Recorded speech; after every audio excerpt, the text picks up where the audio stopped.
Halo saudara, dari Arlington, Virginia, saya Helmi Yohanes dan tim VOA kembali hadir dengan serangkaian berita Amerika Serikat dalam segmen Sapa Dunia. Sejumlah tenaga kesehatan di Amerika mengamati dengan cemas mengenai musim flu yang makin mendekat dan juga kemungkinan adanya gelombang kedua kasus COVID. Mereka khawatir apabila flu dan COVID terjadi pada saat bersamaan. Para pekerja medis di seluruh Amerika bersiap menghadapi potensi gelombang kedua COVID-19 yang lebih berbahaya. Di Houston, kepala petugas medis sebuah rumah sakit mengatakan pihaknya sudah mempersiapkan diri bagi lonjakan besar kasus COVID. Sementara di Chicago, lebih dari 800 perawat rumah sakit Universitas Illinois melakukan pemogokan menuntut dibatasinya jumlah pasien dan penambahan APD. Di DuPage County, Illinois, tingkat penularan COVID melonjak 4 kali lipat sejak awal musim panas, sebagian karena anggota keluarga yang lebih tua terinfeksi oleh kaum muda. Setidaknya 6 guru di 5 negara bagian Amerika telah meninggal dunia akibat COVID sejak sekolah dibuka kembali di tahun ajaran baru ini. Di Queens, New York, sejumlah besar guru SMP memilih mengajar di luar gedung sekolah setelah seorang guru terinfeksi COVID. Hingga minggu pagi, kasus COVID yang terkonfirmasi di Amerika sudah mencapai hampir 6,5 juta dengan korban meninggal lebih dari 193.000 orang. Pandemi COVID-19 memukul sebagian besar sektor usaha, tapi juga mengangkat pendapatan bisnis lainnya.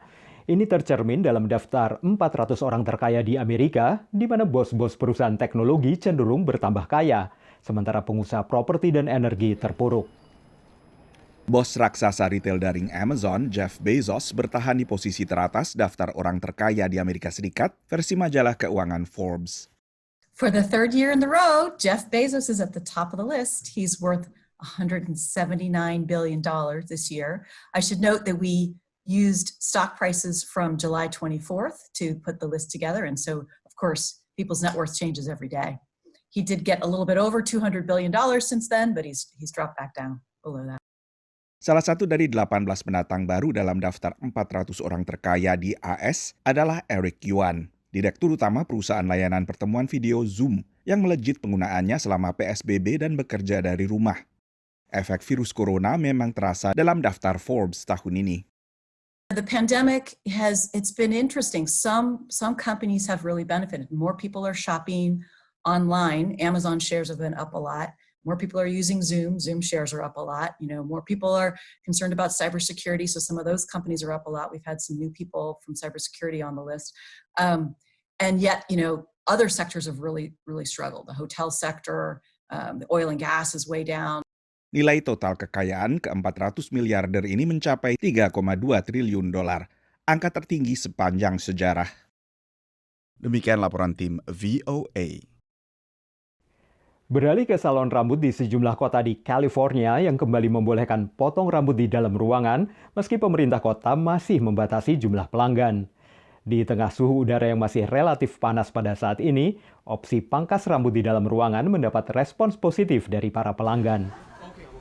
Sejak Juli, salon dan pemangkas rambut negara bagian California dibolehkan melayani klien di luar ruangan. Tapi memasuki September, mereka boleh melakukannya di dalam ruangan dengan menepati protokol kesehatan baru.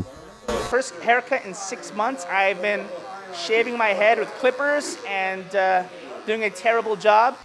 Klien dibatasi hanya seperempat kapasitas maksimal salon. Well, we all came in this morning and started dancing together, and we were excited because we get to be back inside, and we got to be back in in a healthy, controlled environment. Our clients are going to be happier. We're going to be happier. There's a big heat wave coming up in the next couple days, and we were really worried that we're going to have to cut outside in 105-degree weather. Panduan pemerintah daerah Los Angeles juga dipantau oleh salon keliling The Barber Truck. Meski pembatasan ini relatif tak berdampak bagi salon yang melayani klien di luar ruangan ini. This is a great experience. I came to get a quick haircut and that's exactly what happened. Exactly the cut I need. Beautiful day. I get to stroll in and stroll right out. Menurut pemiliknya, bila pun pandemi berakhir, kenormalan baru seperti pangkas rambut di udara terbuka bisa terus berlanjut. We think very strongly that even after COVID, even if there's a vaccine, people will still want this indoor or outdoor option, and there will be lots of people who will feel more comfortable being outdoors. Ini pun yang menjadi kenormalan baru bagi restoran. dengan lapangan parkir dan trotoar yang disulap menjadi tempat makan di udara terbuka. Demikian laporan tim VOA. Kini kita tengok peran warga diaspora Indonesia pemilik restoran di Amerika dalam ikut menjalankan diplomasi gastronomi. Menurut sebagian pengusaha bisnis kuliner, ini bukan hal mudah, terutama karena banyak restoran terpukul parah oleh penurunan ekonomi selama pandemi corona. Kami pikir salah satu hal untuk bisa memperkenalkan Indonesia adalah dari makanan. Diplomasi gastro menjadi tema seminar daring Kahigama, keluarga alumni hubungan internasional Universitas Gadjah Mada beberapa waktu yang lalu. Nation branding melalui makanan dapat dilakukan oleh masyarakat luas termasuk diaspora Indonesia di Amerika. Tak pelak lagi, kehadiran restoran Indonesia berperan penting. Namun kurangnya promosi di media konvensional dan media sosial membuat kehadirannya belum terasa. Ditambah dengan pandemi corona yang membuat beberapa restoran Indonesia di Amerika terpaksa gulung tikar. Yonos Restaurant di Albany, New York yang sudah berdiri selama 43 tahun sempat tutup mengikuti aturan pemerintah setempat. Kita adakan charity, jadi kita tuh membuat acara, membuat makanan untuk orang-orang yang memerlukan. Akhirnya timbullah inisiatif untuk memberi dana. 3 kali seminggu restorannya memasak sekitar 1.000 porsi makanan untuk organisasi nirlaba Feed Albany. Tak hanya restoran mewah yang dapat melakukan diplomasi gastro, tapi juga food truck. Food truck Java Cove milik Andre Masfar sudah 4 tahun menawarkan masakan Indonesia ke warga Washington DC area. Misi saya emang begitu tadinya, mau memperkenalkan ini masakan Indonesia. Saya dari Sumatera Barat, istri dari Solo. Saat pandemi corona merebak, bisnis Andre sempat terhenti. Ia pun menyiasatinya dengan melayani pesanan daring. Java Cove kembali menawarkan makanan dari food truck bekerja sama dengan sebuah gerai gelato. Dan pelanggan dapat menikmati kuliner Indonesia.